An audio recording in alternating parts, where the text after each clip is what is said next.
Amin, amin, amin. Ya Rabbal Alamin. Terima kasih atas bacaan doa itu tadi. Tak molek jika ada alu tiada lesungnya, tak berguna jika ada dayung tiada perahunya, tak berkat ilmu tanpa amalnya, tak lengkaplah majlis jika tidak ada yang berbicara. Berkat rimbunnya si pokok jati, tempat burung selalu bertemu. Sekali hidup biarlah bererti, isikan akal dengan ilmu. Majlis diteruskan dengan sedikit perkongsian latar belakang Tuan Penceramah. Penceramah kita pada malam ini adalah Al-Fadhil Ustaz Izmil Faris bin Nur Azlan yang merupakan alumni Kolej Komuniti Selayang sebelum melanjutkan pengajian di peringkat Sarjana Al-Quran dan Al-Sunnah di Universiti Kebangsaan Malaysia UKM. Beliau juga berpengalaman dalam menyampaikan ceramah di kaca TV seperti di TV Al-Hijrah, Salam HD HYPP TV, RTM dan Radio IKIM. Rakaman ceramah-ceramah beliau di kuliah serta forum di masjid atau surau juga banyak dimuat naik ke saluran YouTube beliau. Itulah serba sedikit latar belakang oleh Tuan Penceramah. Masa yang ditunggu sudah tiba. Hadirin dan hadirat yang dirahmati Allah sekalian, malam ini akan diteruskan dengan ceramah Malam Ambang Merdeka yang bertajuk Semangat Perjuangan Kemerdekaan yang akan disampaikan oleh Al-Fadhil Ustaz Izmil Faris bin Nur Azlan. Majlis dengan takzimnya mempersilakan. Astaghfirullahalazim. Astaghfirullahalazim. Astaghfirullahalazim. Assalamualaikum warahmatullahi wabarakatuh. A'udzu billahi minasyaitonir rajim. Bismillahirrahmanirrahim. Alhamdulillahi rabbil alamin wassalatu wassalamu ala asyrafil anbiya'i wal mursalin wa ala alihi wa sahbihi. Latar belakang oleh Tuan Penceramah. A'udzu billahi minasyaitonir rajim. Bismillahirrahmanirrahim. Ishrah li sadri wa alhamdulillahi rabbil alamin wassalatu wassalamu ala asyrafil anbiya'i wal mursalin wa ala alihi wa sahbihi ajma'in.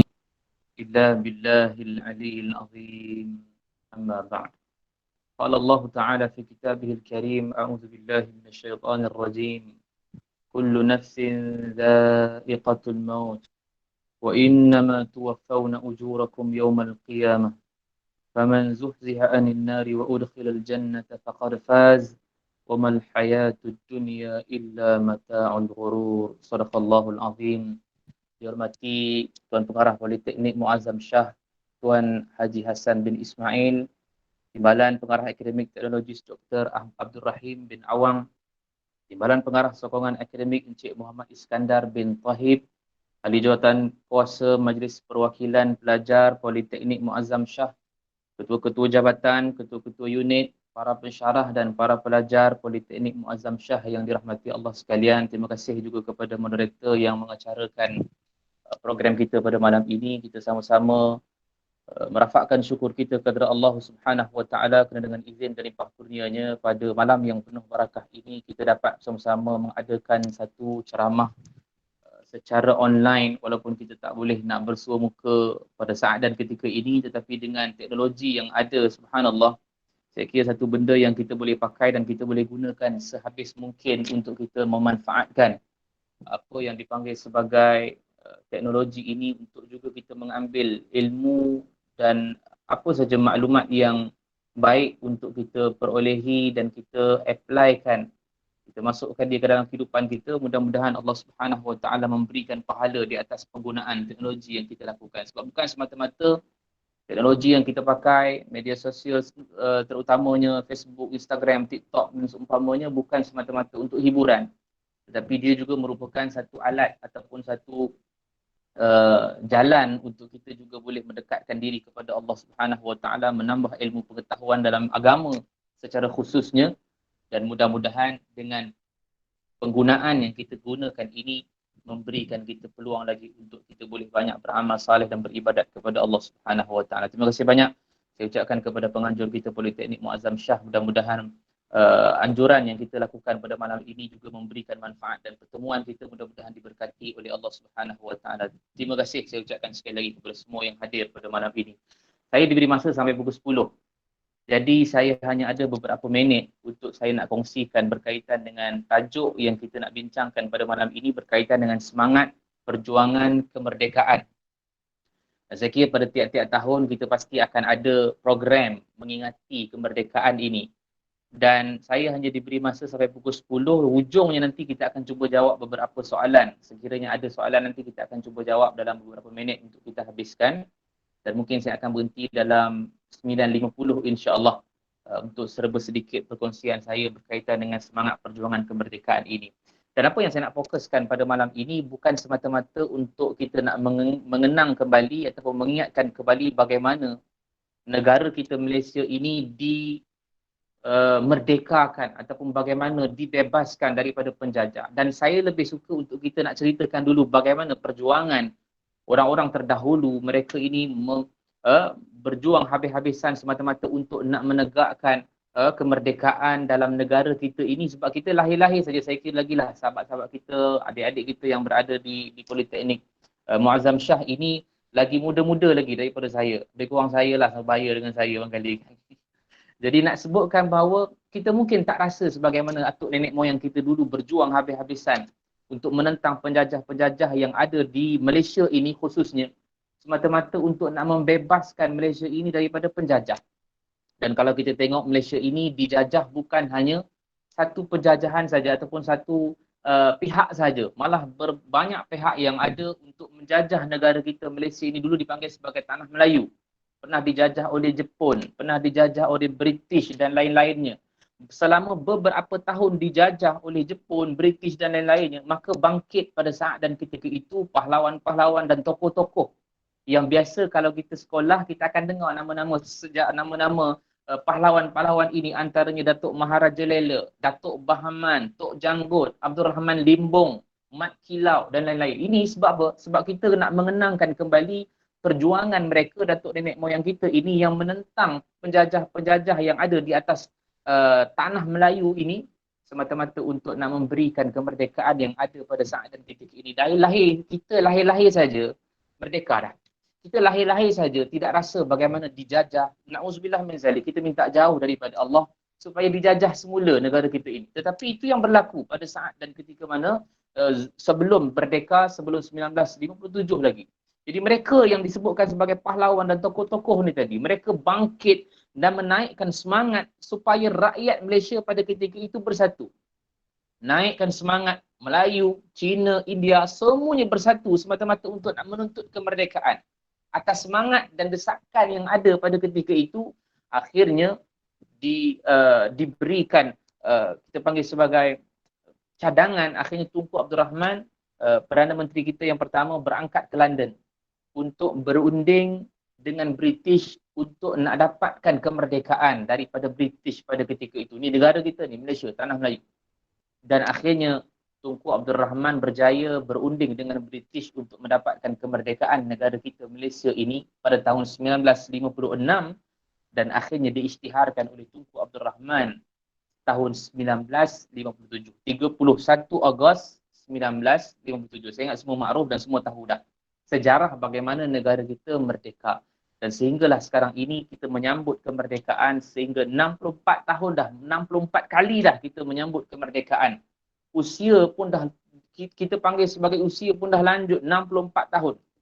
Maknanya sekarang ini kalau ada orang yang 64 tahun, mereka juga dalam keadaan mungkin tidak merasa bagaimana kemerdekaan itu. Kita lagilah tak rasa kemerdekaan itu sebab kita lahir-lahir semua dah merdeka dah. Tetapi apa yang saya nak bawakan pada malam ini bukan bermaksud saya nak cerita berkaitan dengan kemerdekaan negara kita Malaysia, iaitu kita boleh panggil orang yang ahlinya untuk menceritakan tentang kemerdekaan. Yang saya nak sebutkan ini adalah berkaitan dengan kemerdekaan yang sepatutnya ada dalam diri. Kemerdekaan yang kita dapat di negara kita ini, dia bersifat tidak kekal. Dia bukan hakiki, dia bukan kemerdekaan hakiki. Yang kita faham, kena faham semula bahawa kemerdekaan yang ada pada negara kita ini dia bukan hakiki. Negara mungkin merdeka, tetapi mungkin rakyat di Malaysia ini tak merdeka. Kita mungkin dibebaskan ataupun kita mungkin tak dijajah oleh British, oleh mana-mana negara-negara barat di luar sana yang negara kita dijajah oleh negara-negara luar, tetapi mungkin diri kita dijajah oleh negara-negara luar. Jadi ini yang kita nak kena ceritakan pada malam ini untuk kita faham apa dia berkaitan dengan kemerdekaan yang kita nak perjuangkan. Sebab apa yang kita sebutkan tadi berkaitan dengan tajuk semangat perjuangan kemerdekaan ini. Jadi kita kena tahu kemerdekaan mana yang kita nak perjuangkan. Kemerdekaan apa yang kita nak perjuangkan. Dan kalau kita faham berkaitan dengan maksud merdeka itu, artinya bebas. Kita nak bebas daripada apa? Kita ni diikat rantai ke untuk kita nak bebas? Kita ni terkongkong ataupun kita ni duduk dalam rumah saja. Kalau kita duduk dalam rumah, betul lah kita PKP. Tapi dia bukan maksudnya dalam keadaan kita diikat, bukan dalam keadaan kita tak bebas. Kita boleh keluar. Tetapi maksud merdeka itu sendiri adalah bebas untuk kita nak tahu apa yang kita nak bebaskan. Kita dengar tiap-tiap tahun merdeka, 31 berapa tahun dijajah oleh Jepun, British dan lain-lain.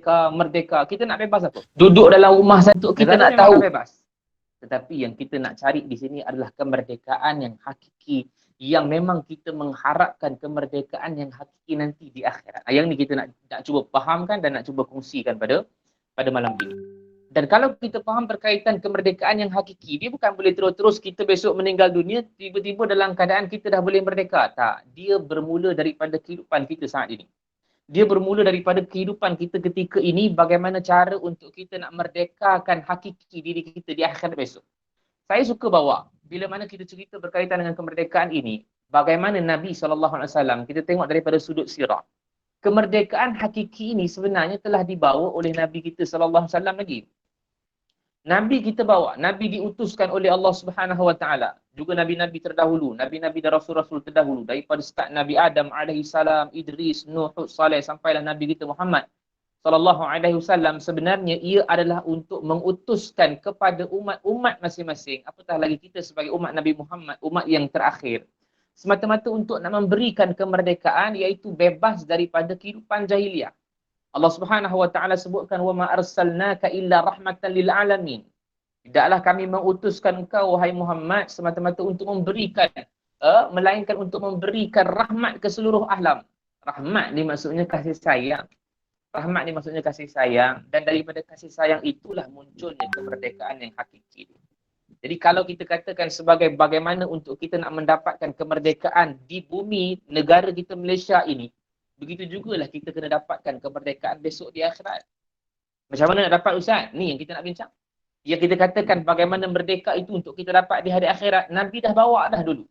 Nabi dah bawa 1400 tahun yang dahulu untuk merdekakan umat-umat Nabi Muhammad SAW di zamannya. Nabi hidup 63 tahun.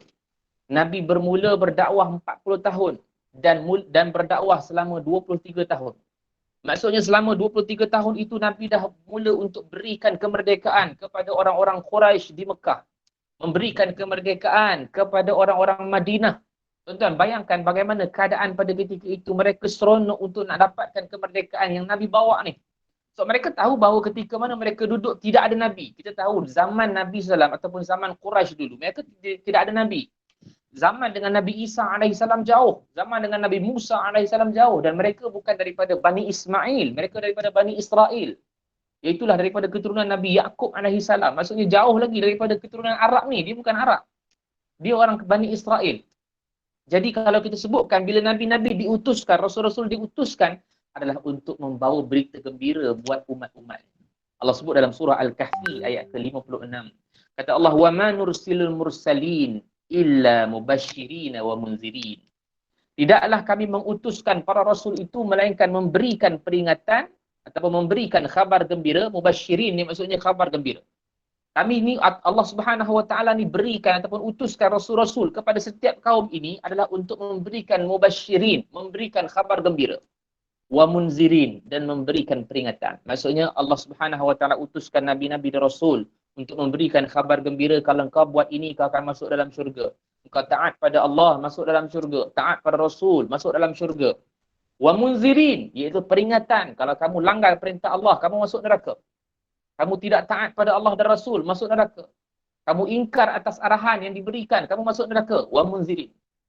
Jadi sebab itu, bila Nabi SAW diutuskan oleh Allah, kita tengok bagaimana situasi Nabi berdakwah 13 tahun di Mekah. Sirah. Bagaimana awal-awal Nabi berdakwah 13 tahun di Mekah, tidak ada orang yang ikut Nabi melainkan sedikit je. Tetapi bila Nabi SAW berhijrah daripada Mekah ke Madinah, kita tengok. Saya nak bawa semua kita faham bagaimana Nabi membawa kemerdekaan kepada kita. Ni perjuangan kemerdekaan yang kita nak bawa ni. Ataupun semangat yang kita nak ambil dalam perjuangan kemerdekaan yang ni. Sebab Nabi dah bawa dah. Jadi bila Nabi SAW berdakwah 13 tahun di Mekah, tidak diterima oleh orang-orang kafir Quraisy pada ketika itu, Nabi berhijrah daripada Mekah ke Madinah. Dan bila sampai di Madinah, tuan-tuan bayangkan bahawa ketika itu orang-orang Ansar, ni orang Ansar ni adalah orang Madinah. Aus dan Khazraj.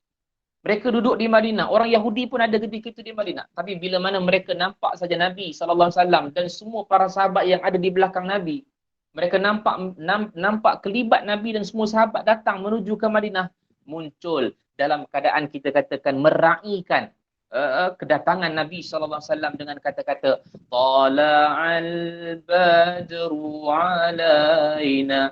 Kita biasa dengar dah ayat ni. Kita biasa dengar dah lagu ni.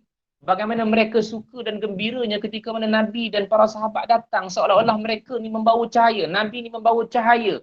Iaitulah nak menerangi kegelapan mereka sebelum ni. Zaman jahiliah mereka gelap. Tuan-tuan tahu sebelum Nabi SAW berdakwah ataupun datang ke Madinah, mereka Aus ataupun Ansar ini, orang Madinah, dia ada dua suku. Ataupun dua kaum dipanggil. Satu Aus, satu Khazraj. Dan Aus dan Khazraj ini nanti dia akan jadi Ansar. Nabi persaudarakan Muhajirin dan Ansar. Aus dan Khazraj ni tuan-tuan, sebelum Nabi berhijrah daripada Mekah ke Madinah, mereka ni sentiasa bergaduh, berperang. Dalam sejarah tak pernah pun mengatakan bahawa mereka ni berdamai. Melainkan Nabi sampai dan akhirnya mereka ini bersatu. Aus dan Khazraj. Dan dinamakan oleh Allah mereka ini namanya Ansar. Was-sabiqunal awwalun minal muhajirin wal ansar. Allah sebut. Walladzina ittaba'uuhum bi ihsanin radhiyallahu anhum wa radu an. Allah sebut dalam surah At-Taubah bahawa Allah menyebutkan nama-nama mereka ini menunjukkan mereka ini telah diridai oleh Allah Subhanahu wa taala. Jadi Nabi SAW datang ke Madinah ini seolah-olah memberikan kemerdekaan kepada mereka. Kenapa? Dulu mereka bergaduh, Aus dan Khazraj bergaduh. Akhirnya Nabi datang, Nabi persaudarakan mereka. Nabi datang, Nabi memperbetulkan kehidupan mereka daripada zaman gelapnya kepada zaman cahaya. Yang mana mereka ini sentiasa bergaduh, akhirnya mereka berkasih sayang. Yang mana orang Yahudi pada ketika itu selalu tindas Aus dan Khazraj. Tiba-tiba Nabi datang, Nabi perbetulkan balik zaman di Madinah. Walaupun waktu itu di Madinah masih lagi ada orang Yahudi, tapi Nabi buat perjanjian, piagam Madinah, supaya tidak bergaduh. Sebab itu dalam keadaan Nabi boleh hidup dengan orang-orang yang kafir ketika mana itu. Sehinggalah 7 hijrah berlaku perang Khaybar, maka mereka dihalau dan keluar daripada Madinah. Tidak ada seorang pun orang-orang yang kafir dalam Madinah pada ketika itu. Sehinggalah 8 hijrah, tuan-tuan bayangkan, 8 hijrah berlaku pula pembukaan kota Mekah. Ya Allah. Berlaku pula pembukaan kota Mekah. Kita tahu selama 8 tahun itu Madinah tu Islam punya dah. Maknanya Islam dah ada satu negara yang boleh menjalankan kehidupan bersyariatkan Islam. Berlandaskan syariat Islam. Sembahyangnya cukup, boleh sembahyang di mana-mana. Mana dalam keadaan boleh menjalankan hukum-hukum Allah di Madinah. Tiba-tiba 8 hijrah, maknanya dah 8 tahun Nabi duduk di Madinah, berlaku pembukaan kota Mekah. Baik, soalan saya nak tanya, kenapa disebut pembukaan kota Mekah? Kenapa dia tak sebut sebagai penaklukan? Kenapa tak sebut sebagai penaklukan? Kita biasa kalau orang tu dapat negara, dia panggil penaklukan, takluk. Kita takluk negara ni, kita takluk negara ni. Tapi Islam, dia tak panggil penaklukan. Kalau dalam bahasa Arab, dia panggil fath. Dia panggil futuhat. Dia panggil. Jadi kalau Mekah ni, dia panggil fathul Mekah ataupun fathu Mekah. Jadi pembukaan kota Mekah ini sebenarnya dah merujuk kepada kemerdekaan. Tuan bayangkan. Fathu Mekah, pembukaan kota Mekah, buka tu sebenarnya adalah dah merujuk kepada merdeka. Bebaskan orang-orang yang ada di Mekah pada ketika itu. Bayangkan ketika Nabi buka kota Mekah dalam keadaan tak ada tumpahan darah langsung. Dalam keadaan Nabi masuk ke Mekah, ada 360 berhala yang ada di Mekah pada ketika itu Nabi musnahkan. Maknanya apa? Dalam keadaan kegelapan, Nabi bawa cahaya untuk memberikan kemerdekaan kepada orang-orang kafir Quraisy pada ketika itu. Dan apa berlaku pada saat dan ketika itu? Walaupun mereka tahu di Mekah pada ketika itu Nabi dah masuk, sahabat-sahabat dah masuk, Islam dah masuk ke dalam Mekah, dan mereka teringat dulu Nabi Nabi diejek, Nabi dimaki, Nabi dimarahi. Mereka takut ketika mana nanti Nabi masuk, saat ketika itu Nabi nak balas dendam pula pada mereka, orang-orang Mekah ni. Tapi tiba-tiba yang keluar daripada mulut Nabi, subhanallah, dia keluarkan kata-kata sebagaimana Nabi Yusuf alaihissalam keluarkan kata-kata kepada adik-beradiknya. Saya nak cerita Nabi Yusuf ni panjang pula nanti.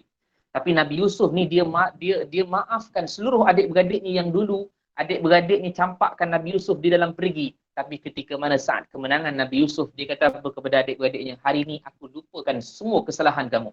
Dan itulah kata-kata yang keluar daripada mulut Nabi ketika mana pembukaan kota Mekah. Mereka yang tunduk ketika itu orang-orang kafir Quraisy dalam keadaan ketakutan, takut Nabi balas dendam. Tapi Nabi kata, hari ini aku lupakan semua kesalahan. Semua aku lupakan kesalahan-kesalahan kamu. Dan pada ketika itu Nabi kata, man dakhala baita Abi Sufyan fahuwa amin. Man dakhala Masjidil Haram fahuwa al-amin. Siapa yang masuk dalam rumah Abu Sufyan, semua selamat. Siapa yang masuk ke dalam Masjidil Haram, semua selamat. Ini maksud menunjukkan bahawa, simbolik menunjukkan bahawa Nabi memang nak maafkan semua orang. Akhirnya apa berlaku?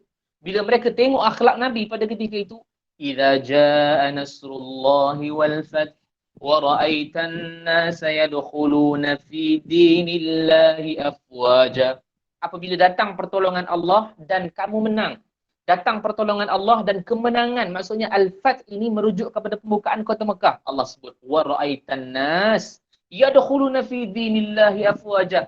Kamu akan lihat berbondong-bondong orang masuk ke dalam Islam. Kenapa? Kerana akhlak kamu. Rupanya daripada sudut ini pun kita nampak Nabi menunjukkan akhlak yang baik. Akhirnya ditiru oleh orang yang lihat Nabi pada ketika itu. Inilah kemerdekaan. Ini kemerdekaan yang dibawa oleh Nabi SAW. Dan pada ketika itu bukan saja Mekah yang Nabi buka. Selepas daripada itu Yaman, zaman Umar Al-Khattab. Jatuh pula Rom, jatuh pula Parsi. Sehingga hampir keseluruhan dunia ini telah dikuasai oleh Empire Islam pada ketika itu. Zaman Sayyidina Umar Al-Khattab antara kemuncak zaman. Selepas Nabi SAW wafat, naik Abu Bakar As-Siddiq memerintah Islam selama 2 tahun lebih. Kemudian naik Umar Al-Khattab memerintah Islam 10 tahun. Tempoh pemerintahan Sayyidina Umar Al-Khattab itulah jatuhnya kerajaan yang besar dan pengaruh di dalam dunia pada ketika itu. Rom dan Parsi jatuh habis ke tangan Islam pada ketika itu. Maka merdeka lagi. Semua yang di luar sana dimerdekakan oleh orang Islam pada ketika itu. Sampailah merdeka itu ke negara kita hari ini. Kita tak perlu berperang untuk kita nak dapatkan kemerdekaan ini. Kita tak perlu tinggalkan mak ayah kita tak perlu meninggalkan adik-beradik kita untuk nak mendapatkan kemerdekaan ini. Tak perlu. Sebab kita lahir-lahir saja dah Islam. Lahir-lahir saja Islam dah ada. Tetapi yang saya nak tekankan di sini kenapa? Dalam keadaan mereka gembira yang amat sangat. Nabi SAW datang kepada orang Madinah. Mereka suka bila mana Nabi SAW datang. Mereka masuk ke Mekah untuk nak buka Mekah. Mereka juga suka dengan kedatangan Nabi pada ketika itu. Kenapa? Kerana Nabi memerdekakan akidah mereka. Saya nak sebut 3 perkara ni. 3 perkara ni je kita akan kongsi malam ni. Akidah, ibadah dan akhlak. Akidah, ibadah, akhlak. 3 ni je saya akan sebut. Kerana Nabi SAW dia memerdekakan akidah mereka ni semua di zaman Rasulullah. Bermaksud dalam keadaan mereka ini dulunya bergantung kepada berhala-berhala. Mereka ini hanya bergantung kepada berhala dan menilik nasib. Ini akidah mereka yang sesat, yang jahiliah. Tiba-tiba Nabi datang, Nabi kata tak boleh sembah kepada berhala. Nabi datang, Nabi kata tak boleh tilik nasib. Nabi datang, Nabi kata tak boleh dah dalam keadaan berfikiran dengan tahyul, khurafat. Tak boleh lagi dah. Mereka ikut Nabi. Dan itulah sebenarnya kemerdekaan yang hakiki sebenarnya. Kemerdekaan yang benar-benar yang dibawa ini, kalau kita maintain, dan nanti saya akan bawa drag sampai habis kita mencerita. Nak sebutkan itulah sebenarnya kemerdekaan yang hakiki yang Nabi bawa. Yang kita nak perjuangkan, yang kita kata hari ini kita semangat nak memperjuangkan kemerdekaan, akidah tu. Nabi sampai di Madinah, Nabi perbetulkan balik orang-orang Madinah yang dulunya sembah bukan Allah Subhanahu Wa Taala. Nabi buka Mekah pada ketika itu, Nabi robohkan berhala-berhala yang ada untuk nak betulkan akidah mereka. Supaya apa? Supaya dalam keadaan mereka bebas untuk nak menyembah semata-mata hanya kerana Allah. Merdeka dah akidah mereka. Nabi datang seolah-olah nak membetulkan ibadat mereka yang dulunya mereka bukan sembah Allah. Mereka sembah Lata, mereka sembah Uzza, mereka sembah Hubal, mereka sembah Manat. Ni berhala-berhala yang besar ni. Ni kita panggil sebagai bapak-bapak berhala lah kita panggil kan. Maksudnya berhala dia punya dewa besar-besar ni. Yang kecil-kecil tu ada 360. Tapi yang besar-besar ni ada Lata, ada Uzza, ada Hubal, ada Manat. Jadi Allah Subhanahu Wa Taala mengutuskan Nabi SAW untuk apa? Untuk berbetulkan ibadah mereka ini supaya tidak lagi sembah selain daripada Allah. sembah semata-mata hanya kerana Allah Subhanahu Wa Taala. Tinggalkan semua yang tauhid ini. Tinggalkan semua berhala-berhala ini. Nabi datang ke Madinah, Nabi datang ke Mekah untuk memperbetulkan balik, untuk merdekakan akhlak mereka. Tuan bayangkan bagaimana keadaan dulu di Mekah yang pada ketika itu mereka menindas orang-orang miskin. Ini biasa kita dengar dalam sirah banyak. Orang-orang yang kaya seperti mana Abu Jahal, Abu Sufyan, Umayyah bin Khalaf, mereka menindas orang-orang yang miskin. Bilal bin Rabah, Sumayyah. Sebab mereka miskin. Orang yang kaya pada ketika itu dianggap sebagai orang yang terhormat sekali. Tapi Nabi datang pada ketika itu untuk membetulkan akhlak mereka. Untuk merdekakan akhlak mereka. Semua taraf sama. Kau kaya, kau miskin, semua taraf sama. Yang mana mereka duduk zaman jahiliah, mereka menindas wanita-wanita. Mereka duduk zaman jahiliah, mereka membunuh anak-anak perempuan yang kecil, bayi yang kecil. Bayangkan, Nabi datang pada ketika itu seolah-olah Nabi nak berikan balik akhlak yang nak diberikan kepada mereka ini, merdekakan akhlak mereka. Daripada sifat riaknya, daripada sifat ujubnya, sifat takaburnya, Nabi datang, Nabi perbetulkan balik. Baik, soalan saya ini. Itu adalah kisah di mana zaman Nabi SAW berdakwah selama 23 tahun. Dan pada saat dan ketika itu, kemerdekaan itu telah pun dikecapi. Tentang sahabat-sahabat kita. Saya terpanggil tuan-tuan tu pasal dah terbiasa dah tu. Kan? Maknanya semua sahabat-sahabat kita, adik-adik kita yang ada ni, saya nak sebut, yang mana Nabi SAW telah pun memerdekakan semua umat Islam pada zaman dia. Termasuk pada zaman para sahabat, Abu Bakar As-Siddiq, Umar Al-Khattab, Uthman ibn Affan, Ali, menaik pula kerajaan Bani Umayyah, naik pula kerajaan Bani Abbasiyah. Semua telah dimerdekakan. Maksudnya apa? Merdekanya itu mereka telah pun dapat. Mereka telah dapat akidah yang tepat, yang merdeka. Mereka telah dapat ibadat yang tepat, yang merdeka. Mereka telah dapat akhlak yang tepat, yang merdeka. Jadi Nabi dah membawa kemerdekaan ini 1400 tahun yang dulu. Lama dah. Tapi apa berlaku sekarang ini? Yang ni kita nak bawa ni, yang ni kita nak bahas ni. Apa yang berlaku sekarang ini? Lama-kelamaan kemerdekaan yang Nabi bawa itu diragut sikit demi sikit. Hilang sikit demi sikit. Akidah kita dah tak sama macam bagaimana Nabi bawa dulu. Ibadah kita dah tak sama macam mana Nabi bawa dulu. Akhlak kita pun semakin jauh daripada Islam. Dan pada saat dan ketika ini, kata Dr. Yusuf Al-Qardawi, hafizahullah ta'ala, bahawa kita ini zaman yang mana lebih teruk lagi pada zaman jahiliah dulu Nabi datang. Allah, bayangkan. Zaman ini, dia lebih teruk lagi daripada zaman jahiliah dulu. Yang ini zaman paling teruk lagi. Maknanya, saya sebut pada adik-adik sekarang ini yang kita tengah bincang ataupun tengah berada, saya kira ada 26 orang dalam ni. 26 orang yang ada dalam ini, saya nak bawa supaya kita sama-sama tengok balik apa sebenarnya yang cacat. Apa sebenarnya yang telah diragut. Kalau kita katakan sebagaimana kita nak dapatkan perjuangan kita ataupun semangat untuk perjuangkan kemerdekaan, yang ini yang kita kena ambil supaya tak diragut. Semangat ada, tapi kita biarkan orang lain jajah kita. Kita tak dijajah Ustaz. Ya, negara tak dijajah. Tapi hati kita dijajah oleh Barat. Tapi kehidupan kita dijajah oleh Barat. Pakaian kita dijajah oleh Barat. Percakapan kita dijajah oleh Barat. Kita tak merdeka lagi. Jadi merdeka macam mana Ustaz? Merdeka tu macam zaman Nabi dulu je. Jadi nak ambil semangat tu untuk nak perjuangkan balik kemerdekaan Nabi. Ni, kena ambil balik. Kena buka balik kitab sirah. Tengok balik bagaimana Nabi perjuangkan agama Islam. Para sahabat radhiyallahu anhum ajma'in perjuangkan agama Islam. Bagaimana mereka ini bertungkus lumus, berdarah, meninggalkan harta, meninggalkan keluarga, semata-mata nak berikan kemerdekaan pada kita ni saat ini. Tapi senang-senang je kita ni meragut kemerdekaan itu hilang macam tu saja. Allah. Rugi kan? Rugi. Adik-adik mungkin tak rasa pasal apa, masih lagi berada dalam belajar, walaupun belajar. Dan nanti esok, adik-adik lah sebenarnya nanti yang akan menjadi pelapis kepada negara kita. Sebab tu kita kena beri peringatan supaya kita berjaga-jaga. Esok mungkin ada di antara kita yang dalam ni mungkin akan menjadi menteri bangkali. Kan? Mungkin akan jadi Perdana Menteri, kita doakan saja. Yang senyum tu mungkin jadi Perdana Menteri. Nampaklah tu. Kan? Yang senyum tu mungkin ada potensi. Jadi menteri kena senyum. Okey. Jadi nak sebutkan bahawa apa? Kita nak kena jaga sebaik-baik mungkin kemerdekaan yang dibawa oleh Nabi SAW. Supaya tidak diragut. Tapi padahal hari ini kita sendiri yang membuatkan benda tu diragut. Kita sendiri, bukan orang lain. Siapa Ustaz? Kita lah. Kita yang tengah ada dalam ni. Oh, saya ke Ustaz? Ya, saya. Perhatikan balik apa yang saya nak ceritakan sekejap lagi. Di mana akidah kita yang tepat. Di mana ibadah kita yang tepat. Di mana akhlak kita yang tepat. Jadi semangat yang kita ada ni, kita pertahankan kemerdekaan dalam negara. Macam mana kita pertahankan kemerdekaan yang ada dalam negara kita ni. Macam tu juga kita kena pertahankan bagaimana Nabi membawa kemerdekaan kepada seluruh umat Islam. Apa yang saya nak bawakan dalam keadaan kita nak kena merdekakan semula akidah kita. Ni bahagian pertama yang saya nak sebut. 3 tadi saya kata nak sebut 3 tadi. 1 merdeka, 1 ibadah, kedua ibadah, ketiga adalah akhlak.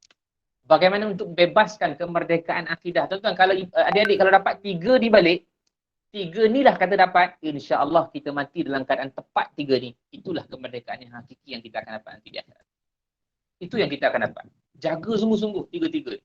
Merdekakan akidah kita. Bayangkan macam mana yang disebutkan sebagai akidah ini. Akidah ini adalah kepercayaan kita, kebergantungan kita kepada Allah Subhanahu Wa Taala semata-mata. Dan saya sebutkan tadi bagaimana Nabi SAW dia datang di Madinah dan buka balik Mekah dalam keadaan jangan ada satu pun taghut berhala, tidak ada. Memperbetulkan balik kepercayaan khurafat dan tahyul yang ada pada zaman jahiliah kena buang. Tilik nasib semua kena buang. Sebab apa? Sebab itu akidah yang salah. Tapi saat dan ketika ini cuba tengok. Bagaimana akidah kita? Bagaimana akidah kita yang hari ini kita pakai? Ada tak kita masih lagi mempercayai kepercayaan-kepercayaan macam orang jahiliah? Ada. Kita masih lagi percaya kepada tahyul, kita masih lagi percaya kepada khurafat. Tapi saya semayang Ustaz. Semayang tu semayang, itu wajib. Tetapi akidah kita bagaimana? Kita semayang, barangkali mungkin kita semayang. Tapi dalam masa sama akidah kita masih lagi bergantung harap kepada orang lain, kita masih lagi bergantung harap kepada makhluk lain. Kita masih lagi percaya adanya tangkal ni boleh memberikan kita rezeki murah. Kita masih lagi percaya kepada tangkal. Kalau tak tahulah adik-adik mungkin dia pernah dengar orang tua dulu kata, tak tahulah mungkin pernah dengar, kita pernah tak tahu.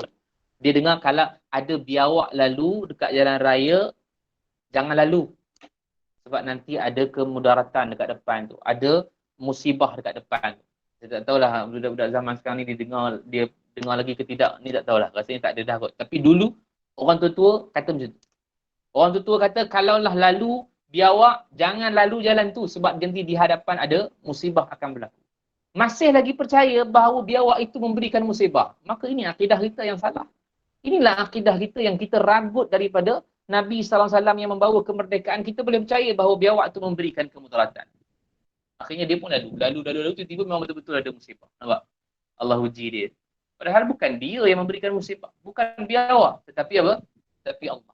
Keyakinan kita sebut tadi. Allah yang memberikan kemudaratan. Allah yang memberikan kemanfaatan. Ni yang kita duduk dalam kehidupan COVID hari ini. Allah yang memberikan sakit. Allah yang memberikan sembuh. Hari ini kita punya kepercayaan kita kepada Allah bagaimana? Mungkin kita pernah dengar juga dulu bahawa kalau kata tak nak bagi, dululah orang tua dulu. Kalau tak nak bagi hujan, maka letak baju pengantin dekat atas bumbung supaya tak hujan. Besok kenduri Contoh itulah. Esok kenduri, tak nak bagi hujan besoknya, letak baju pengantin atas, tak hujan besok. Itu kepercayaan orang dulu. Tak orang tua kan. Tak tahu sampai sekarang masih lagi ada bang kali. Mungkin orang yang duduk apartmen tak adalah kot nak buat. Tinggi sangat apartmen tu nak letak bumbung. Orang rendah-rendah lah. Dan ada juga yang kadang-kadang dia kata bukan saja bagaimana akidah kita yang hari ini kita pakai. Dekat luar tak nak bagi hujan tu letak baldi, dalamnya letak seluar dalam. Seluar penda. Tak nak bagi hujan. Hujan tu takut nak turun sebab ada seluar penda dia. Aku punya kepercayaan ni. Nampak? Kalau ada masih lagi begini, ini orang tua punya. Saya ingat mungkin tak adalah pada zaman kita. Tapi mungkin pelajar-pelajar ni dia pernah dengar apa? Dia pernah dengar kalaulah kata pensel yang pendek, yang kontut ni, macam ni, bawah daripada ni, jangan pakai. Takut nanti ada orang meninggal. Ni percayaan khurafat. Dan siapa yang baring meniarap, kaki dia menghadap ke langit, jangan buat macam tu, nanti takut mak mati. Betul ke tidak? Ni ada lagi ke tidak kepercayaan macam ni? Masih lagi ada. Juga kalau kita tahu pun bukan, tapi berapa ramai yang takut nak buat. Mak dia mungkin dah lama meninggal lah, tapi dia takut juga nak buat. Pasal apa? Pasal dia masih lagi terperosok dalam keadaan minda dia, akidah dia tak merdeka lagi. Dia menganggap bahawa apa? Bahawa kemerdekaan ada yang dia dibawa oleh Nabi itu dalam keadaan dah diragut habis-habisan. Dia percaya bahawa dia buat benda semua akan jadi kematian. Kalau dia tak buat macam tu tak mati, mustahil. Dia tak buat macam tu pun mati juga. Berapa ramai yang kita takut duduk atas bantal dalam keadaan kita sekarang. Duduk atas bantal takut pasal nanti bontot bisul, kan? Bonggong bisul. Itu bukanlah percayaan khurafat, tapi sebenarnya itu adalah menghormati kan tempat kepala tu kan.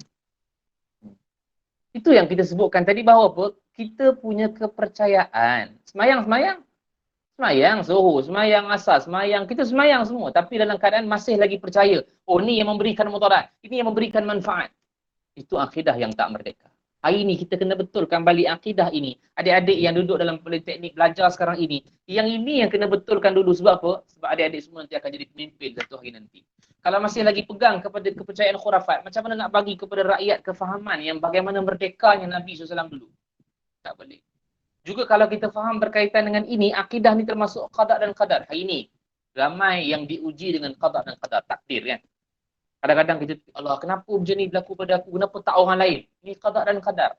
Contohlah adik-adik, mungkin dalam keadaan dah siap-siap nak keluar dating contohnya kan.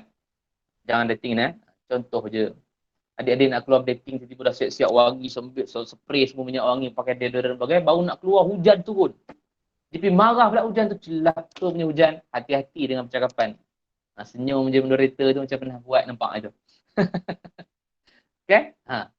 Jangan marah hujan pasal apa? Ini adalah takdir. Ini qada dan qadar Allah. Berlaku dah. Jangan kita anggap bahawa alah, kenapa berlaku pada aku begini? Hari ni kan COVID-19 seumpamanya. Saya kira kita doa pada Allah Subhanahu Wa Taala agar Allah angkat wabak COVID-19 secepatnya mungkin. Tapi dalam keadaan kalau berlaku juga pada kita, Ustaz, saya bimbang kalau berlaku kat mak ayah saya di kampung, adik-adik saya dekat kampung, macam mana Ustaz? Kita ikhtiar. Tetapi kalau Allah kata benda tu berlaku, kun, fayakun, jadi, maka jadi dia. Dan apa kita boleh buat? Sebab takdir yang Allah bagi, kalau kita tengok dalam kitab Dr. Ain Al-Qarni, kita buka dalam kitab La Tahzan. Kita anggap bahawa, alah, kenapa kita agama. Dan apa kita boleh buat? Sebagai panduan. Sebab takdir yang Allah bagi, kalau kita tengok dalam kitab Dr. Ain Al-Qarni, kita buka dalam. Nak jadi apa? Nak jadi orang yang dipanggil sebagai engineer. Jadilah, tetapi jadi engineer yang beriman, yang tahu asas agama. Nak jadi doktor, jadilah jadi doktor yang beriman, jadi tahu asas agama. Bukan tak boleh, boleh. Kita ada Ibnu Khaldun, kita ada Ibnu Sina, tokoh Islam. Bukan semata-mata agama, tetapi mereka ada kehebatan dalam bidang-bidang yang lain. Kita ada Al-Khawarizmi, jadilah seperti mereka kalau tak nak jadi ustaz sekalipun. Tak apa. Tak semestinya kena jadi ustaz pegang mic ceramah dekat meja, tak perlu. Tapi kita ada ilmu berkaitan agama, kita jadi mekanik sekalipun, orang hormat kita sebab apa? Sebab kita ada ilmu agama. Jadilah apa sekalipun. Jadi sebab itu kita sebutkan, bila kita katakan takdir telah pun berlaku, siapa yang kita boleh buat? Apa yang kita boleh buat? Sebab takdir itu telah berlaku dan ditetapkan oleh Allah Subhanahu Wa Taala. Dah berlaku, baru kita panggil sebagai takdir. Tapi adik-adik, saya pesan kalau benda tu belum berlaku, jangan sebut takdir. Belum. Saya malam ni kejap lagi saya ditakdirkan makan Maggi. Belum takdir lagi. Boleh jadi Maggi tu kawan kita ambil makan. Tapi kalau kita dah makan kejap lagi, pukul 11 kan, Alhamdulillah kenyang, hari ni ditakdirkan saya makan Maggi. Ya, boleh. Tapi kalau belum berlaku, tak boleh. Besok saya ditakdirkan nak pergi dating dengan awek saya, contoh dia kan. Jangan. Sebab apa? Belum berlaku lagi. Dah dating, baru cakap takdir. Gitu. Kan? Kalau rumah kita baru terbakar pintu saja, pintu saya dah terbakar, Ustaz, pintu rumah saya terbakar. Adakah dia kena duduk diam? Biar Ustaz nak terbakar. Baru pintu. Pergilah ambil air padam supaya tak merebak ke seluruh itu maksudnya kena berusaha daripada apa? Kalaulah kita katakan kena juga pada kita, maka cari jalan penyelesaian untuk selesaikan begitu. Ini takdir yang kita kena pegang. Jadi kalau kita tak percaya takdir, adik-adik, kalau kita tak percaya takdir, bagaimana iman kita yang lain? Bagaimana kepercayaan kita pada Allah, pada malaikat, pada kitab, pada Rasul, pada hari kiamat? Hancur juga habis. Sebab kita ada 6 rukun iman. Kita ada percaya pada Allah, percaya pada malaikat, percaya pada Rasul, percaya pada kitab, percaya pada hari akhirat, percaya pada qada dan qadar. Satu saja kita tak percaya, qada dan qadar, yang 6 ni hancur. Jadi macam mana merdeka kita? Kita sebenarnya yang merosakkan akidah yang dibawa oleh Nabi. Kita. Satu. Baik. Dah pukul 9.45. Saya minta izin Tuan Syahmi untuk ambil masa sikit belajar. Tapi tak lamalah, sekejap saja. Baik. Yang kedua, ibadah. Yang pertama, akidah. Akidah ni kita sebutkan sebagaimana kita sebutkan tadi, betulkan balik akidah yang dibawa oleh Nabi. Jangan ragut akidah itu dan merdekakan balik akidah kita. Kita dulu, bukan merdekakan orang. Bukan merdekakan akidah orang. Tengok orang tu, kau jangan ambil. Kita dulu. Adakah akidah kita betul, tepat kepada apa yang dibawa oleh Nabi? Maka betulkan akidah. Ibadah kita yang keduanya, bagaimana Nabi SAW dia membawa ibadah kepada umat-umat Islam di zaman Rasulullah, di Madinah, di Mekah, mengajarkan kepada umat Islam tentang ibadah kepada Allah. Kita mungkin semayang, betul kita semayang, tetapi mungkin kita semayang dalam keadaan kita tak jaga waktu solatnya. Nak pula besok cuti, Sabtu pula, Ahad pula, nak pula dapat duduk rumah, tengok Hindustan pula lagi. Allah. Semayang Zuhur dah ni, azan dah, tapi Hindustan pula start, tunggu habis Hindustan. Hindustan bukan sejam, 3 jam. Pukul 4 baru habis tu, pukul 4 baru nak semayang Zuhur. Nampak? Kita semayang ni, kita semayang, tetapi dalam keadaan dah hujung-hujung semayang. Dah kalau hujung-hujung semayang adik-adik, macam mana kita rasa semayang kita? Khusyuk ataupun tidak? Tak khusyuk dah. Semayang pun dah hujung-hujung, takut-takut jadi lepas rukuk orang azan asar pula. Aduh, macam mana semayang aku Zuhur ni? Habis. Jadi ini sebenarnya yang kita nak kena betulkan balik. Nabi ajar ketika mana Isra' dan Mi'raj dapat keadaan yang kita panggil sebagai solat 5 waktu, dah ada waktu dia. Zuhur waktu dia begini, asar waktunya begini, maghrib waktunya begini, isyak waktunya begini, subuh waktunya begini. Maksudnya waktu tu dah ada. Jadi, kalaulah kata waktu-waktu itu telah pun ditentukan, cuba sedaya upaya untuk solat di awal waktu. Nanti kita akan dapati apa? Kita akan dapati masa kita akan jadi lapang selapang-lapangnya. Lepas tu nak tengok Hindustan ke apa, tengoklah. Kan? Selalu tengok Hindustan menangis. Menangislah dan disemayang dulu. Jangan menangis dulu baru semayang. Lain jadi nanti. Dalam semayang pun ingat Hindustan, Hiti Roshan bagai. Bahaya ni. Tapi kenapa? Dalam keadaan ibadat kita mesti betulkan. Bagaimana rukun solat kita, syarat sah solat kita, jaga ni. Kadang ada orang solat tapi buat maksiat pun sama juga. Ini yang kita nak betulkan. Solat Ustaz, tapi bukan aurat. Macam mana ni? Janji saya solat. Betul. Solat memang kena solat. Solat itu dosa, itu pahala lain.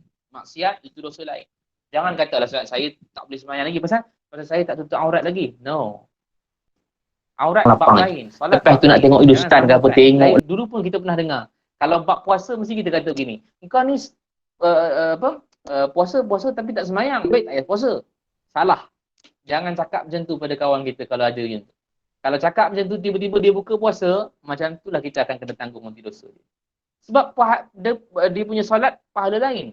Solat ini rukun lain. Solat ni ibadat lain. Puasa ni ibadat lain. Kalau dia tak puasa, kalau dia puasalah. Dia solatlah, dia lain. Mana boleh kata, engkau puasa tapi tak semayang, baik tak payah puasa? Tak boleh.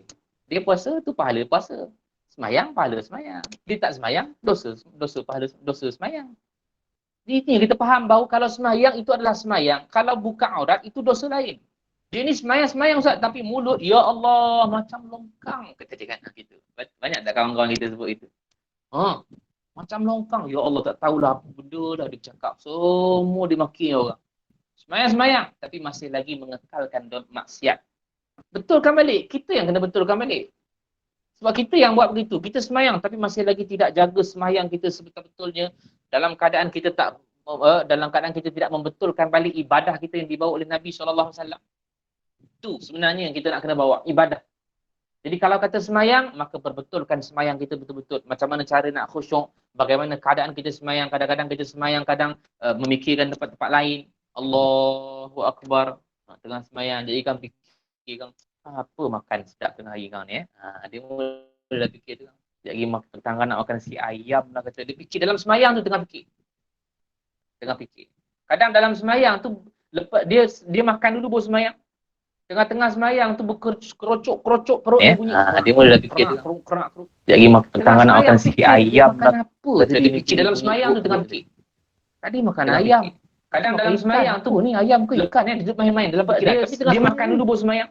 Tengah-tengah semayang tu berkerocok perut dia bunyi. Cari macam mana cara untuk membetulkan bagi ibadah kita yang dibawa oleh Nabi SAW. Yang Nabi merdekakan ibadah Nabi makan ayam. Umat Islam ni dulu. Apa ni ayam ke ikan dia duduk main-main dalam fikiran. Tapi tengah semayang ibadah kita. Saya ringkaskan. Alhamdulillah. Yang ketiganya akhlak. Cari macam mana cara untuk betulkan balik ibadah kita yang dibawa oleh Nabi SAW telah pun yang Nabi akhlak yang baik untuk kita umat Islam pada zaman Nabi kita nak dapatkan balik kemerdekaan. Bagaimana saya sebutkan tadi, kehidupan duduk di Mekah, pembukaan yang ketiganya akhlak kerana takut Nabi nak balas. Yang ketiganya adalah adalah, tetapi Nabi Bila sebut tentang akhlak, Nabi SAW telah pun tunjuk akhlak yang baik untuk mereka umat Islam pada zaman Nabi SAW.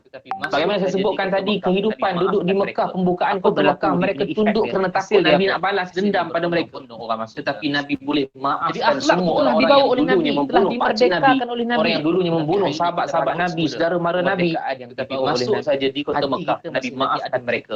Apa berlaku di punya efek dia? Hasil dia apa? Dalam hasilnya berbondong-bondong orang masuk dalam Islam. Itu semayang, Jadi tapi akhlak akhlak telah dibawa oleh Nabi, telah dimerdekakan oleh Nabi. Tetapi hari ini Semayang kita dia ragut bagus. semula kemerdekaan yang Semayang dibawa oleh fardu Nabi. bagus, Hati semayang kita masih sunat lagi pula ada, tambah qiyamul kita lail ada pula malam kekotoran. baca Quran Semayang pula lagi. tapi dalam masa Dia sama dengan hati kita manusia kotor, ada masalah. Itu semayang, Tiap-tiap tapi hari akhlak tak bergaduh bagus. dengan kawan sekelas.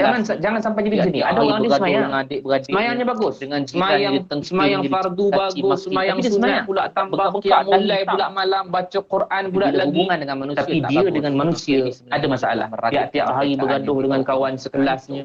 Tiap-tiap hari Hancur. bergaduh dengan Jadi adik-beradiknya, betulkan balik dengan akidah, jiran dia akidah kita, tengking, dia ibadah caci kita, maki. akhlak Tapi dia kita, semayang. kita kena betulkan balik. Bekak dahi Sebab hitam. kita orang yang semayang. Kita Tapi dah bila dapat hubungan dah dengan manusia semayang tak kita bagus, itu, solat maka kita ini sudah sebenarnya dapat. kita telah meragut Jangan lagi kemerdekaan ada yang sifat dibawa yang oleh Nabi. suka mencoki orang, marah Hancur. orang. Kita lah. Jadi kita betulkan maksudnya balik kita sendiri akidah jangan akidah maki kita, orang. ibadah kita, akhlak kita ni Kadang-kadang kita kita ni kena adik-adik betulkan saya balik. pesan, Sebab kadang-kadang kita kita orang ni yang bila semayang, berubah jadi baik kita dah sikit je, dapat dah semayang kita kecoh itu, tu naik solat tinggi kita sikit. sudah dapat. Maka Jadi jangan kadang lagi semayang, ada semayang sifat yang bagus. suka Kadang-kadang orang panggil kita maki Bilal, orang, kadang-kadang marah orang orang. panggil kita imam, kadang-kadang orang panggil kita ustaz. Tiba-tiba bila orang tegur-tegur gini, dia naik angin pula dengan orang. Jangan kita naik angin pasal apa? Pasal kita rasa kita hebat pada dia. Ini akhlak. Biarlah orang nak cakap kita apa pun, tapi dalam keadaan orang tegur kita, kita terima dalam keadaan yang baik. Ini akhlak. Ini yang Nabi ajar kita. Kan? Kadang-kadang maki hamun orang. Makin kuat semayang dia, makin kuat solat dia, makin kuat ibadat dia, makin kuat pula dia marah orang. Macam mana keadaan semayang macam tu? Pastinya dah tahu dah keadaan dia macam tu. Makin kuat dia punya semayang, makin kuat ibadah dia, makin kuat pula dia riak menunjukkan pada orang. Dia pun sama kadang-kadang. Di semayang kadang-kadang kan. Di poli tu di masjid di surau kadang pergi. Dia lah orang pertama sampai dulu di surau. Tunjuklah kat orang tu. Sujud bukan main lama, tunjuk kat orang tu. Padahal tak ada orang, dia tak sujud pun. Ni riak. Riak kadang-kadang kita kena jaga-jaga. Jaga-jaga. Riak ni satu benda yang kita kena hilangkan dalam diri. Kita buat kerana orang tu bahaya. Jadi jangan kita buat kerana orang semata-mata untuk kita dapat pujian kepada ataupun daripada orang lain. Tak boleh. Jadi ini yang kita kena betulkan balik. Kita punya riak, kalau orang kita buat ni semata-mata untuk orang nak puji kita, maka tinggalkan. Jangan buat macam tu. Buat kerana Allah Subhanahu Wa Taala. Kadang kita solat betul dah, tapi kita ni suka dengki pula kat orang. Kan? Dengki pula dekat orang kadang-kadang. Bila tengok orang tu pakai handbag baru kan. Kita rasa pelajar-pelajar perempuan ada tak dekat dalam ni? Saya tak nampak yang lain. Sebab saya pakai handphone, jadi tak nampak yang ada di sebelah. Kan? Maksudnya kadang-kadang ada ya? Ada Ustaz? Ya, ada. Ada. Kadang-kadang kita ni, orang perempuan ni kadang-kadang dia suka, bukan maksudnya orang perempuan saja, lelaki pun sama lah. Tapi nak ceritakan apa, kadang-kadang orang perempuan ni dia dengki lebih pada orang perempuan yang lain. Kadang dia tengok orang tu lebih sikit pada dia tengok bukan tengok saja, dia tengok daripada atas sampai bawah dia tengok. Daripada tudung sampai kasut, subhanallah, tengoklah tudung dia. Sampai handbag sampai bawah dia tengok macam tu sekali. Orang perempuan ni kan jenis kalau kecantikan tu dia tak boleh nak lawan kan kecantikan. Orang lelaki tengoklah. Orang lelaki bab kecantikan dia tak peduli sangat. Tengok kita ni, tengok moderator bang kali tengok. Kadang hutang tak ada, tak pakai hutang. Relax je, tak kisah. Pasal apa? Pasal lah kecantikan apa hal sangat. Kan? Kita kadang-kadang pergi masjid, kadang-kadang hutang tu tak ada langsung, yang ada satu ni saja. Satu ni. Yang lain semua lubang dah tu. Kadang ada juga hutang tapi warna lain-lain. Warna hijau, warna kuning, atas tak ada colour lah. Sebab orang lelaki dia tak peduli sangat bab kecantikan ni. Aku nak semayang, saya bukan nak buat apa pun. Ya, tapi orang perempuan bab kecantikan dia nombor satu. Jangan lawan dia. Memang tak boleh lawan pun. Dia akan match dengan apa-apa saja benda. Kalau dia kata tudung warna biru, handbag mesti biru, kasut mesti biru. Dia macam tu. Dia main-main bab kecantikan ni orang perempuan. Tapi bila dia tengok orang lain lebih lagi pada dia tengok daripada atas dia mula dah dengki tu. Dia mula rasa macam itu beli kat uptown lah tu, contoh gitulah. Sebab dia mula jadi dengki pada, tapi dia semayang. Tapi dia mula dengki pada orang. Dia mula untuk nak ceritakan bagaimana dia pula lebih hebat daripada orang lain. Kadang-kadang orang tu tak tegur pun. Kadang-kadang dia relax. Dia beli bag baru kan, handbag. Bawa balik Bandung contohnya. Tapi handbag dia nampak macam biasa je, tak ada apa sangat apa. Tapi dia nak orang puji dia. Tiga-tiga berjalan dengan kawan dia. Kau tahu tak handbag dekat Bandung semua murah tau. Lawa pula tu. Kata dia. Ya dah betul. Dekat ini aku beli dekat Bandung. Dia saja nak bagi tahu supaya orang puji dia. Padahal orang tak tahu pun. Saja dia nak cerita supaya orang boleh puji dia. Ini sifat. Supaya apa? Dalam keadaan orang boleh puji dia. Ni hati kita ni. Hati kita ni. Inilah akhlak yang kita tengah bincang ni. Menunjuk-nunjuk dengan benda yang kita ada. Relax sudah. Supaya jangan ada sifat-sifat yang tak baik dalam hati. Jangan ada sifat-sifat yang tak baik. Sifat mazmumah ni. Dengkinya, riaknya, ujubnya, takaburnya. Sebab ini semua akan merosakkan ataupun akan meragut kemerdekaan yang dibawa oleh Nabi SAW. Nabi dah betul kalah dulu. Ketika Nabi SAW dah ada, zaman Nabi SAW ketika itu 63 tahun Nabi hidup, Nabi dah betulkan dah. Dan begitulah pada zaman-zaman sahabat dan tabi'in selepas daripadanya dah betul dah kemerdekaan akidah, ibadah dan akhlak yang dibawa oleh mereka ataupun Nabi SAW. Hari ini senang-senang je kita ragut balik. Kita cabut semula kemerdekaan yang ada. Tak sayang ke? Kita kalaulah tanah Malaysia ini ataupun tanah Melayu ni ataupun Malaysia ini diragut kembali kemerdekaan dia. Kita rasa apa? Nak keluar lah tak bebas, tak boleh nak keluar lagi. Pasal apa? Pasal dalam keadaan kita tak boleh nak jalan ke mana-mana, diganggu ataupun disekat oleh penjajah. Begitu juga dengan agama. Kita rasa macam, saya Ustaz tak ikut agama, rasa macam mudah je, semua boleh buat tu, boleh buat ni, boleh buat. Saya boleh buka aurat, saya boleh tunjuk sana sini. Itulah sebenarnya bukan merdeka. Kita tak rasa merdeka pun sebenarnya. Sebenarnya itulah keragutan ataupun ragutnya kemerdekaan yang kita telah buat. Hancur. Merdeka yang kita maksudkan bebas hari ini, kita boleh bebas buat apa saja yang berlandaskan syariat Islam. Kalau Allah kata yang pakaian hanya boleh pakai pakaian ini saja, maka itulah kita akan pakai untuk kita rasa kemerdekaan. Kalau kita boleh keluar daripada itu, maka kita telah meragut kemerdekaan. Makanan yang kita makan, minuman yang kita makan. Allah kata makan makanan yang halal, jangan makanan-makanan yang haram. Innamal khamru wal maisiru wal ansab wal azlamu rijsun min amali syaitan. Fajtanibuhu, kata Allah. Arak, judi, ini semua adalah larangan daripada Allah Subhanahu Wa Taala. Jangan minum arak, jangan makan babi dan seumpamanya. Supaya apa? Supaya dalam keadaan kita tidak meragut kemerdekaan yang dibawa oleh Nabi SAW. Kita mengikut kita panggil sebagai penjajahan barat yang kepada kita saat dan ketika ini. Pakaiannya, dia kata Ustaz, kalau teknologi macam mana Ustaz, Facebook dan seumpamanya, yang ini kita bukan kata tak boleh langsung. Kalau kita tak boleh langsung, bermaksud kita telah menolak teknologi. Kita bukan menolak teknologi, teknologi kena ada sebab kita kena ikut zaman. Kehidupan kita kena ikut zaman. Mana boleh kehidupan sekarang ni kita kena mundur ke belakang. Itu bukan kehidupan. Sebab Nabi sendiri pun dia ada kehidupan dia untuk nak mengikut teknologi. Nabi tak tolak teknologi, tuan-tuan.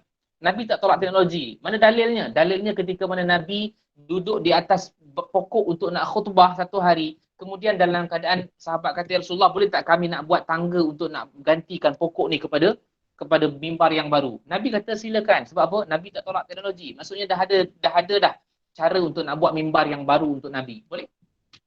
Ketika Isra' dan Mi'raj sama juga. Nabi pergi ke Palestin dan naik ke Sidratul Muntaha pakai burak. Pakai burak maksudnya pakai burak ni maksudnya binatang yang sangat laju. Itu teknologi yang Allah berikan kepada Nabi untuk pakaikan burak itu untuk naik ke Sidratul Muntaha. Pergi Palestin, naik Sidratul Muntaha. Isra' dan Mi'raj. Tetapi bayangkan bagaimana keadaan peristiwa Isra' Mi'raj itu berlaku. Bayangkan. Ketika mana peristiwa Isra' Mi'raj itu berlaku, sebelum naik ke burak ataupun sebelum naik burak nak pergi ke Palestin dan Sidratul Muntaha, Nabi dibelah dulu hatinya.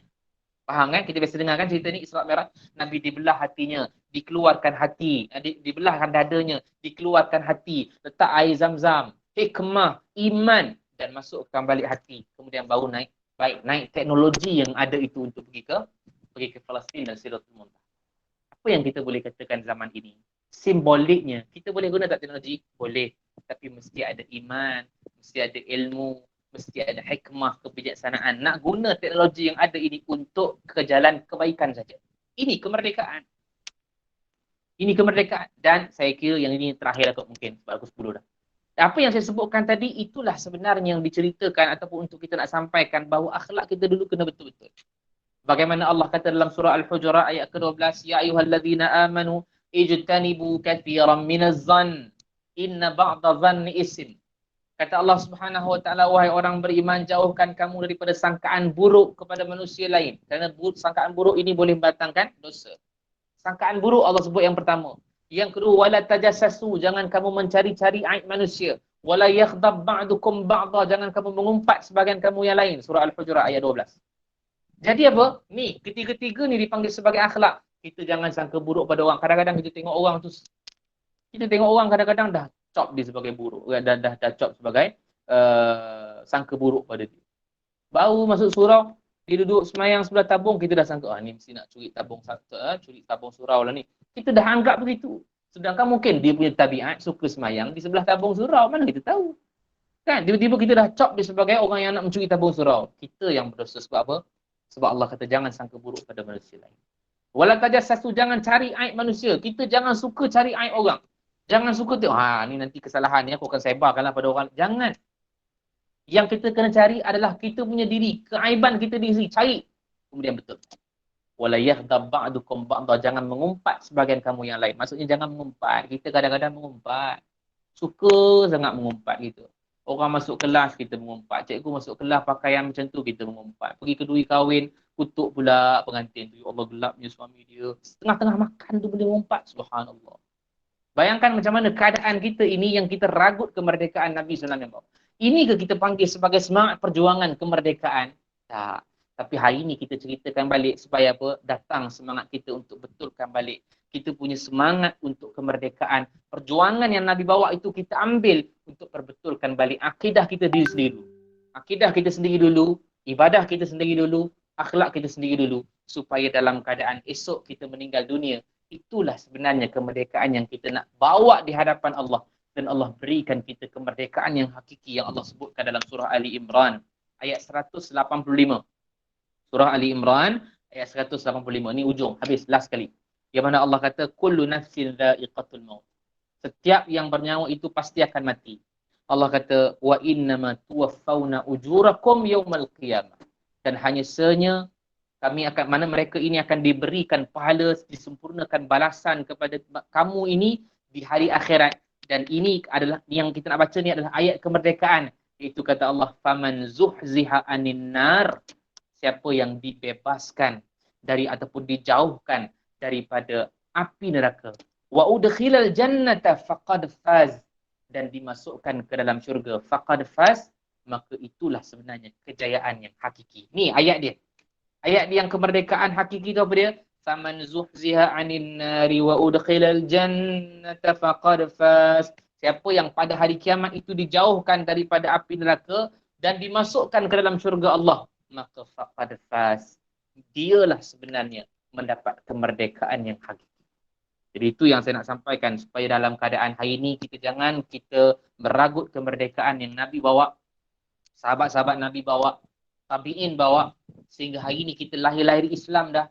Kita yang tolong ambil balik kemerdekaan itu, walaupun kita kata saat ni, zaman ni susah, memang semua orang dalam keadaan dah meragut kemerdekaan Nabi. Kita, wahai pelajar-pelajar Politeknik Muazzam Shah, gitu. Kita dulu yang kena buat balik kemerdekaan. Semangat perjuangan tu kita kena ambil untuk kita hidupkan balik dulu di Politeknik Muazzam Shah. Kemudian keluar pula ke politeknik lain, masuk pula Kolej Komuniti Selayang. Akhirnya satu Malaysia nanti, dia akan membawa balik kemerdekaan. Mungkin kita antara salah seorang yang membetulkan balik kemerdekaan yang hakiki ni, supaya dalam keadaan kita boleh gembira besok di dalam syurga Allah Subhanahu Wa Taala. Jadi mudah-mudahan saya doakan kepada Allah Subhanahu Wa Taala agar pelajar-pelajar Muazzam Shah dan semua yang menonton pada hari ini dilindungi oleh Allah Subhanahu Wa Taala daripada kemudaratan yang ada di luar sana. Allah berikan kesihatan kita yang baik. Juga buat ahli keluarga kita, mudah-mudahan Allah lindung kita daripada bahaya yang ada di luar sana. Dan mudah-mudahan kita jumpa lagi pada masa akan datang. Kalau tak dapat jumpa, insya-Allah kita jumpa lagi di syurga Allah Subhanahu Wa Taala, insya-Allah. Terima kasih saya ucapkan kepada penganjur Politeknik Muazzam Shah dan juga perwakilan pelajar. Mudah-mudahan kita dapat manfaat daripada perkongsian ini, insya-Allah. Wallahu a'lam, aku qauli hadza wa astaghfirullahalazim li wa lakum. Assalamualaikum warahmatullahi wabarakatuh. InsyaAllah, insyaAllah. Majlis diteruskan lagi dengan sesi soal jawab yang ingin bertanyakan beberapa soalan kepada Al-Fadil Ustaz Ismail Faris bin Nur Razlan. Majlis dipersilakan. Bismillahirrahmanirrahim. Assalamualaikum warahmatullahi wabarakatuh, Ustaz. Assalamualaikum. Okey, saya ada satu soalan. Nama saya Muhammad Al-Fakir bin Syashun Nizam. Saya di sini ada satu soalan untuk bertanyakan. Okey, dalam menyambut kemerdekaan ini, bagaimanakah seseorang itu mampu untuk mempraktikkan nilai sebenar kemerdekaan mengikut perspektif Islam, Ustaz? Sekian. Baik, terima kasih banyak atas soalan. Dan apa yang saya nak sebut kali ini telah pun kita sebutkan tadi. Bagaimana untuk kita nak dapatkan mempraktikkan nilai sebenar kemerdekaan mengikut perspektif Islam. Bagaimana negara kita yang kita nakkan kemerdekaan itu, kita bebas daripada penjajah. Jadi bagaimana daripada sudut perspektif Islam itu sendiri, sama juga dengan kita hidup, kita mesti berlandaskan syariat Islam yang saya sebutkan tadi. Pakaian kita mesti berlandaskan Islam, makanan, minuman kita berlandaskan Islam, pekerjaan yang kita buat berlandaskan Islam, yang kita amalkan dalam kehidupan kita ni semua adalah berlandaskan Islam, maka kemerdekaan itu sekiranya kuat dalam negara kita, yang kita panggil sebagai landasan Islam, syariat Islam itu sendiri, maka tidak ada lagi penjajahan yang berlaku di luar sana untuk masuk ke dalam Malaysia ini ataupun ke tanah air kita ini. Tidak akan ada kerana kekuatan yang Allah berikan daripada sudut keislaman kita itu. Walaupun dalam Malaysia ni kita tahu berbagai kaum, kita ada India, kita ada Cina dan ramai lagi ada kaum-kaum yang lain, dan sebenarnya itu tidaklah menghalang untuk kita nak mempraktikkan Islam dalam agama kita ataupun dalam negara. Ramai lagi ada. Jadi sekiranya kita kaum-kaum yang lain yang ada, sebenarnya itu tidaklah menghalang untuk kita nak mempraktikkan Islam dalam agama kita ataupun dalam negara kita. Jadi sekiranya kita betul-betul praktikkan Islam yang ada, insya-Allah negara kita dia akan jadi kuat, dan kemerdekaan yang sebenarnya itu kita akan dapat sampailah hari kiamat. InsyaAllah negara kita akan selamat. Assalamualaikum. Pastikan dia berlandaskan Islam, insyaAllah. Wallahualam. InsyaAllah. Terima kasih Ustaz atas pencerahan itu. Kita teruskan dengan soalan seterusnya. Waalaikumsalam. Saya Khadijah Asfar ingin tanyakan sebuah soalan kepada Ustaz. Terima kasih atas soalan. Saya kira satu soalan yang bagus untuk kita faham, dan apa yang saya telah sentuh sedikit tadi berkaitan teknologi telah pun kita faham berkaitan teknologi yang adakah teknologi dunia saya kira, dan apa yang saya telah sentuh sedikit tadi berkaitan teknologi telah pun kita faham berkaitan teknologi yang memang kita tak boleh elak teknologi ni. Sebab teknologi ni dia mengikut zaman. Itu berdasarkan dan juga kata Sayyidina Umar Al-Khattab, sekiranya kata zaman ini dia ada gadget, lahir-lahir memang dah ada gadget dah. Sekarang umur 4 tahun, 4 tahun dah ada handphone, dah ada tab masing-masing. Dulu umur saya dah dapat handphone, saya kira lepas sekolah menengah pun boleh saya pakai handphone. Tapi sekarang ni 4 tahun dah ada handphone, dah ada gadget, dah ada tab. Tak boleh, mesti ada dalam keadaan mesti ada. Dan hari ni semua orang ada, setiap seorang. Malah mungkin ada 2, ada 3 pula handphone ataupun gadget. Kita nak katakan tak boleh pakai teknologi? Boleh, sebab itulah peredaran zaman yang berlaku saat ini. Cuma apa yang saya nak sebutkan tadi berkaitan dengan soalan dia, bahawa berkaitan dengan erti kemerdekaan yang sebenar ini dalam kalangan generasi kita ini, adakah dia menghakis erti kemerdekaan itu sekiranya kita menggunakan teknologi? Saya sebutkan tadi bagaimana Nabi SAW bergerak menuju Isra' Mi'raj pada ketika itu. Nabi dibelah dadanya dan dikeluarkan hati, dibasuhkan dengan air Zamzam, masukkan iman, masukkan hikmah, kebijaksanaan. Begitu juga bila mana kita nak pakai teknologi. Sebab Nabi pakai teknologi itu maksudnya buraq lah tu, buraq tu adalah teknologi. Jadi sebelum Nabi naik, buraq itu adalah teknologi. Maksudnya Allah nak bagi tahu simbolik dekat sini bahawa sebelum nak guna teknologi, pastikan bersih hati kita, ada ilmu, ada bijaksana, ada iman, supaya kita pakai teknologi ini tak terhakis kemerdekaan.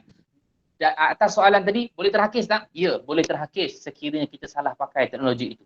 Dan kalau kita pakai teknologi yang salah, kita duk tengok benda yang bukan-bukan, kita duk pakai untuk troll orang, provoke orang, bergaduh sana sini, maka kemerdekaan itu makin lama makin diragut, dan akhirnya bukan sahaja mereka bergaduh di dalam media sosial, tetapi mungkin akan menyebabkan satu negara akan bergaduh sesama sendiri bila mana berlakunya perpecahan menggunakan teknologi sekiranya tidak ada ilmu, tidak ada iman dan tidak ada kebijaksanaan. Wallahualam. InsyaAllah. Okay, kita teruskan dengan soalan yang terakhir. InsyaAllah. Kita persilakan. Okay, Assalamualaikum. Nama saya Muhammad Azri bin Muhammad Nafi. Okay, saya nak tanya satu soalan kepada Ustaz. Bagaimanakah institusi kekeluargaan menjadi peranan utama dalam memberi makna sebenar mengenai kesejahteraan dalam negara kita? Terima kasih Ustaz. Baik, sama.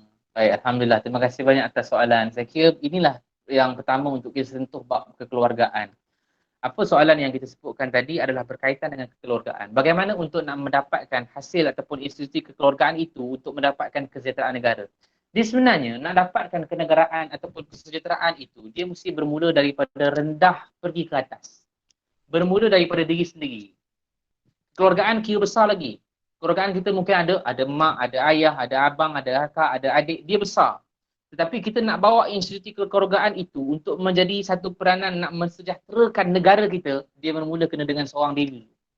Oh, siapa Ustaz? Saya lah yang bertanya tu maknanya. Kan? Yang bertanya tu kena mula dulu. Maksudnya saya Ustaz, saya kena betulkan balik kesejahteraan. Ya, saya kena betulkan balik kesejahteraan yang ada. Saya nak kena betulkan balik akhlak saya. Saya nak bergaul dengan orang macam mana cara untuk orang suka pada saya. Nanti dia akan berjangkit kepada abang saya, kakak saya, mak saya, adik. Baru dia akan hidupkan satu keluarga yang sangat sejahtera dan harmoni. Kemudian daripada satu keluarga ini dia akan muncul pula nanti dia buat pula kepada keluarga orang lain ataupun kepada masyarakat yang di luar sana, barulah dia mula merebak. Akhirnya dalam satu negara itu dia akan mendapat kesejahteraan negara yang bermulanya daripada institusi kekeluargaan. Maksudnya saya nak sebutkan apa yang penting dekat sini. Bila kita katakan dengan institusi kekeluargaan, kekeluargaan itu adalah satu peranan yang penting untuk mencorakkan siapa kita di luar. Kita barangkali mungkin kita menjadi orang yang baik-baik, mungkin di politeknik, di kolej, di universiti dan seumpamanya. Kita jadi orang baik-baik atas didikan yang ada dekat rumah kita. Kalau di rumah kita tidak mengikut didikan yang baik, mungkin di luar kita akan dapati mereka ini dalam keadaan tidak harmoni, tidak sejahtera, bergaduh dengan orang, buat maksiat, buat dosa, buat macam-macam, huru-harakan orang yang di luar sana. Tetapi bila kita katakan di dalam keluarga itu kita dapat kesejahteraan, kita didik keluarga kita dalam keadaan yang baik, itulah sebenarnya akan mencerminkan kita di luar sana untuk nak berhadapan dengan masyarakat di luar sana. Juga di dalam politeknik, saya suka bawa, kalau politeknik ini ada beribu pelajar, jadi mulakan dulu daripada politeknik ini, mulakan dulu daripada sudut universiti ini, politeknik ini dulu, hasilkan keluarga yang sejahtera dulu dalam politeknik, kemudian bawa dia keluar. Daripada situlah kita akan tempuh masyarakat di luar sana dengan membawa nama Politeknik Muazzam Shah ini dalam keadaan yang sejahtera. Mungkin dia akan berjangkit pula kepada politeknik yang lain sehingga menyebabkan negara kita akan menjadi sejahtera. Wallahu a'lam.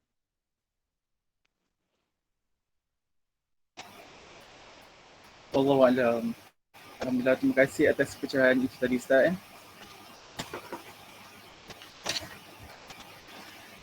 Terima kasih diucapkan di atas kesediaan Ustaz untuk meluangkan masa untuk memberi ceramah dan menyemarakkan lagi sambutan bulan kemerdekaan dalam norma baharu ini. Harapan saya agar keadaan pandemik COVID-19 yang melanda di bumi Malaysia bukanlah penghalang untuk pelajar menyemai semangat cinta akan negara. Program sebegini diharap dapat membina rohani yang baik serta menyemai semangat patriotik yang mendalam di kalangan pelajar dan juga staf. Sebelum itu diminta untuk semua untuk mengisi borang kaji selidik di pautan yang telah disediakan di dalam chat box dan di ruangan Facebook. Bintang-bintang terbit pagi diselaput oleh awan putih. Tuan Sudi datang kemari, salam dihulur penuh kasih. Dengan itu berakhirlah kita punya majlis pada malam ini. Sebelum itu, diminta untuk semua onkan kamera untuk sesi fotografi.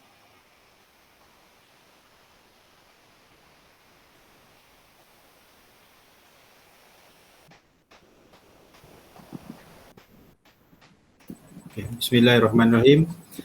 Assalamualaikum warahmatullahi wabarakatuh. Dan selamat malam. Yang saya hormati Ustaz Izmir Faris selaku penceramah pada malam ni, Yang Musa Encik Syahmi, pegawai HCP, dan pensyarah-pensyarah dan staf-staf yang turut hadir pada malam ni, yang di-Pertua MPP Encik Faika dan semua pelajar-pelajar yang hadir pada ceramah online pada malam ni. Okey, saya bagi pihak Politeknik Muazzam Shah ingin mengucapkan ribuan terima kasih kepada Ustaz di atas ceramah yang telah disampaikan pada malam ni sempena program Malam Ambang Merdeka, dan rasanya banyak input, banyak ilmu yang telah disampaikan selama dalam kurang sejam lebih sikit pada malam ni tentang semangat perjuangan kemerdekaan. Itu apa kemerdekaan sebenarnya yang kita carilah, dan apa yang disampaikan oleh Ustaz tadi, kemerdekaan hakiki yang kita nak cari ada 3 perkara lah yang kita perlu merdekakan, yang perlu kita jaga untuk menjadi umat yang terbaik lah, iaitu akidah, ibadah dan juga akhlak. So mungkin kita boleh ambil manfaat apa yang telah disampaikan oleh Ustaz malam ni untuk sama-sama kita hayati dan kita jaga, kita pelihara dengan apa yang kita ada sekarang ni. InsyaAllah kehadapan ni kita akan dapat menjadi warga dan umat yang berguna lah. Dan sekali lagi saya bagi pihak Politeknik ucapkan terima kasih kepada Ustaz atas ceramah pada malam ni, dan insyaAllah ada rezeki banyamu kita boleh jumpa lagi. Dan tahniah juga kepada pihak MPP di atas penganjuran program ceramah yang amat berguna lah pada malam ni, dan insyaAllah boleh diteruskan dan mungkin minggu depan pun kita akan ada satu lagi ceramah dengan ustaz lain. Dan tahniah sekali lagi daripada saya, Tim Malam Pengarah sebagai akademik, kepada semua yang terlibat.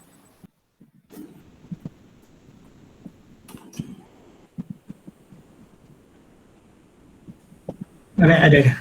InsyaAllah. Saya mewakili pelajar-pelajar Politeknik Muazzam Shah dan seluruh ahli jawatankuasa Majlis Perwakilan Pelajar ucapkan terima kasih kepada Ustaz sebab sanggup share ilmu, share tentang perjuangan kemerdekaan yang saya pandang dari segi perspektif Islam lah. Saya ucapkan terima kasih sekali lagi, dan syabas dan tahniah kepada seluruh ahli Majlis Perwakilan Pelajar kerana menganjurkan program yang begitu manfaat kepada pelajar. Alhamdulillah. Alhamdulillah. So kita tutup kita punya majlis pada malam ni dengan surah Wal-Asr dan tasbih kifarah.